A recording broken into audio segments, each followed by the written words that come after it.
Hello everyone, the letter from the producer live part 84 was streamed last week, where the devs went more in depth into some of the content coming in patch 7.1, as well as a few sneak peeks of what's coming. For the interest of time, I'll only be showing off the previews that I found particularly interesting, and I'll quickly flash over any images that they've shown. If you haven't caught up with the content covered in the previous live letter, I highly recommend watching my summary, as I'll mainly be covering the new info in this particular live letter. With that said, let's begin. Patch 7.1 will release on 12 November, bringing most of the reviewed content and system changes. Patch 7.11 releases 2 weeks later on 26 November, containing the long-awaited Futures Rewritten Ultimate Fight. Patch 7.15 releases 3 weeks later on 17th December, which adds some new quests. The new Chaotic Alliance raid is part of this patch, but will only be available 1 week later on the 24th December. And finally, patch 7.16 releases a month later on 21st January, which just adds the role quest conclusion. For the Alliance raid, the devs has given us a preview of the starting area, 14時代にジュノが再現 and the first boss, Preach of the Distant Chains. といい声しますね。いい声ですね。 He also showed off the Alliance raid gear, which are based off the Archangels from FF11. For Chaotic Alliance raid, the devs have given us a more in-depth explanation of how it works. Unlike regular Alliance raids, each party in Chaotic Alliance raids consists of 2 tanks, 4 DPSs, and 2 healers. They also mentioned that you can enter the fight with 12 to 24 members, though the rewards and fight balance will still remain the same. The minimum 12-member requirement is probably for players to practice without everyone being present, as well as to future-proof it if we can do it unsynced in later patches. The rewards for this fight will be eye level 730 gear, mounts, minions, hairstyles, and tokens which can be exchanged for rewards. There is also no weekly lockout, so we can farm it as much as we want. There are also bonus reward systems to encourage players to play together. First, the tokens awarded will scale according to the number of Alliance members new to the duty. Second, there is a randomly occurring reward bonus lasting for several hours that boosts drop rates and tokens earned. The devs have also given a preview of the raid. えいやーい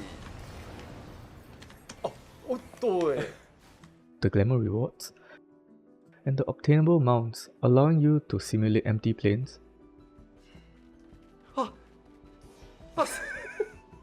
or become the Cloud of Darkness. ないでしょうね For PvP, we have been given previews of the changes to the Cloud9 map and the Red Sands map. We've also been given an explanation of the Crystalline Conflict rank match changes that were teased in the previous live letter. First, rankings will be determined per region rather than per data center. Second, rank matches will be held in 1 data center per region. Third, only the best performing character on an account will be listed in the ranking. Lastly, the number of placements for ranking rewards will be adjusted, except Oceania, RIP. If you're a casual player, the only takeaway from these changes is that you will need to go to a specific data center to play ranked. For Ultimate, the devs gave us a preview of the intro cutscene and a single mechanic before Yoshi P just dies. ブルーは何だったかなとかね懐かしいなおいあれあれやんって As always, there's no preview of the weapons, so we have to wait for the update itself.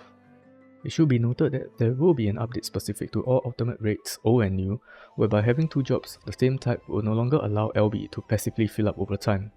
RIP Ultimate Cheeses, you will be missed. There is a big showcase on the Hall of Novice, showing off the different battle markers and how to resolve them. There will also be a glossary of all the different markers, so you can jog your memory if you're ever rusty.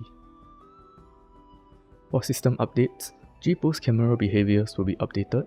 Specific gear combinations can be stored in the Glamour Dresser as a single slot, only for level 1 Glamour gear for now. The ability to copy your settings across your other characters, being able to see up to 10 quests on the duty list, character tilting, and graphics update adjustments, which comes with a free Fantasia that can only be obtained during 7.1. To wrap things up, here are some of the new miscellaneous stuff coming in 7.1. We have a new mount based off the Barrel Tender boss from Tender Valley, はい、そうだ。 and a mount based off the manatee that pulls our boat in the first Dawn Trail dungeon. Wow! The sources for these two mounts are unknown. Next, we have the mount reward for the upcoming EX trial for Queen Eternal. はい。おい。うーわ。 And lastly, winning designs from a previous weapon design contest will be coming into the game, though the sources for these weapons are unknown.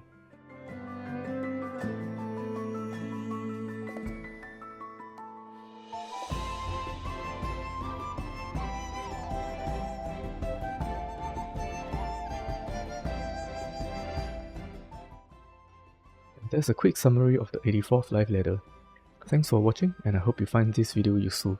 See ya!